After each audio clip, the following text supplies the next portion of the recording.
जय Hind all of you. आज के लिए आपका प्रश्न है कि भारत के संविधान पर कनाडा और आयरलैंड के संविधानों का क्या प्रभाव है। तो इसके लिए सबसे पहले हम जान लेते हैं कनाडा की लोकेशन।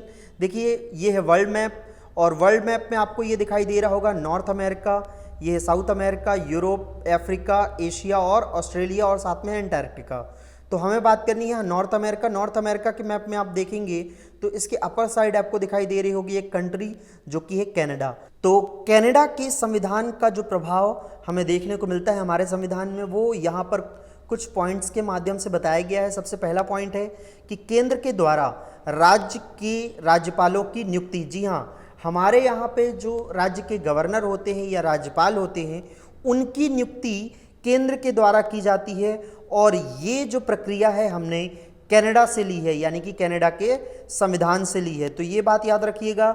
आपको ये एक एक पॉइंट या तो ऑब्जेक्टिव में या तो आपके मेंस के एग्जाम में पूछे जा सकते हैं। तो याद रखिएगा कि केंद्र के द्वारा जो राज्य के राज्यपालों की नियुक्ति है ये कनाडा के संविधान से लिया गया है।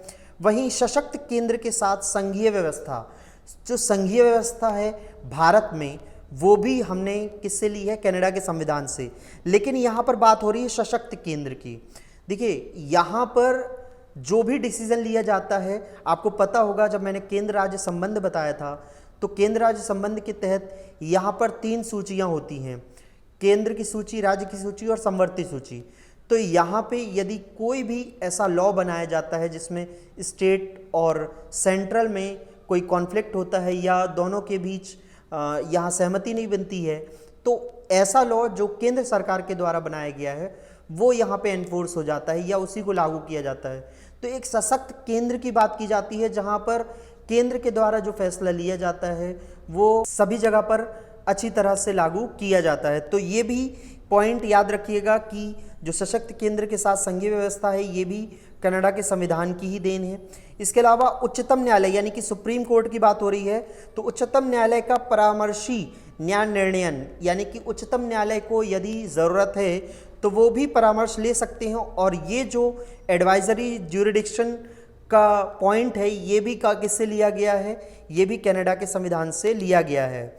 इसके बाद आते हैं 4th पॉइंट पर कि अवशिष्ट शक्तियाँ जो हैं वो केंद्र में निहित होना, और ये भी हमने किससे लिया है तो कनाडा के संविधान से लिया है। सो होपफुली यहाँ आपको समझ में आया होगा कि हमने क्या क्या प्राप्त किया है। इसके बाद हम बात करते हैं आयरलैंड से हमने कौन कौन से पॉइंट्स लिए हैं, यानी कि आयरलैंड के संविधान का क्या प्रभाव है भारत के संविधान में। लेकिन सबसे पहले यहाँ आयरलैंड की लोकेशन आप देख लीजिए। ये जैसे कि मैंने आपको 7 कॉन्टिनेंट यहाँ दिखाए थे, 7 महाद्वीप दिखाए थे, उसमें से आपको अब यहाँ पर यूरोप में जाना है और यूरोप में आपको यहाँ पर ये देखिए ये ब्रिटेन और उसके पास एक आइलैंड दिखाई दे रहा होगा। यहीं पर देखिए ये है आपका ग्रेट ब्रिटेन और ग्रेट ब्रिटेन के आसपास आपको यहाँ पे जो आइलैंड दिखाई दे रहा है इसी आइलैंड का कुछ पार्ट आपको यहाँ पे आयरलैंड के नाम से दिखाई दे रहा होगा। यही आयरलैंड है जिसका प्रभाव हमारे संविधान में देखने को मिलता है। तो यहाँ पे पॉइंट्स के थ्रू मैं आपको बता रहा हूँ। जैसे कि आप सभी को पता है कि राज्यसभा में हमारे यहाँ पर 12 सदस्यों का नामांकन किया जाता है। ये जो 12 सदस्यों का नामांकन होता है वो अलग अलग क्षेत्रों से जुड़े होते हैं, कला साहित्य के क्षेत्र से जुड़े होते हैं। तो ये जो कला साहित्य या खेल के क्षेत्र से 12 लोगों को नामांकन करने की प्रक्रिया है राज्यसभा में, ये हमने कहाँ से ली है तो आयरलैंड के संविधान से। तो ये पॉइंट बहुत अच्छे से याद रखिएगा। ये कई बार आपके ऑब्जेक्टिव्स में पूछा जा चुका है और आगे भी पूछे जाने की संभावना है। वही हम बात करें कि राज्य के नीति निर्देशक तत्व मतलब कि डायरेक्टिव प्रिंसिपल ऑफ स्टेट, तो ये भी हमने आयरलैंड के संविधान से लिए हैं। अब आपको पता होगा कि भारत की जो नीति है, जो पॉलिसी है वो एक लोक कल्याणकारी राज्य की है, मतलब पब्लिक वेलफेयर की बात करते हैं। तो पब्लिक वेलफेयर किन सिद्धांतों के तहत पाया जा सकता है तो ऐसा माना जाता है कि जो राज्य के नीति निर्देशक सिद्धांत हैं उनके तहत ये पब्लिक वेलफेयर या लोक कल्याणकारी नीति को अपनाया जा सकता है और उसे लागू किया जा सकता है। तो ये भी किस संविधान से लिया गया है तो आयरलैंड के संविधान से लिया गया है।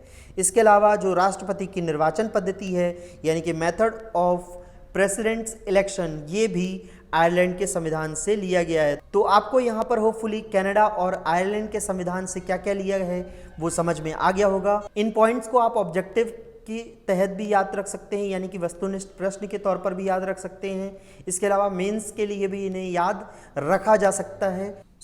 आज के लिए इस वीडियो में इतना ही। मिलते हैं नेक्स्ट वीडियो में, तब तक के लिए जय हिंद, जय भारत।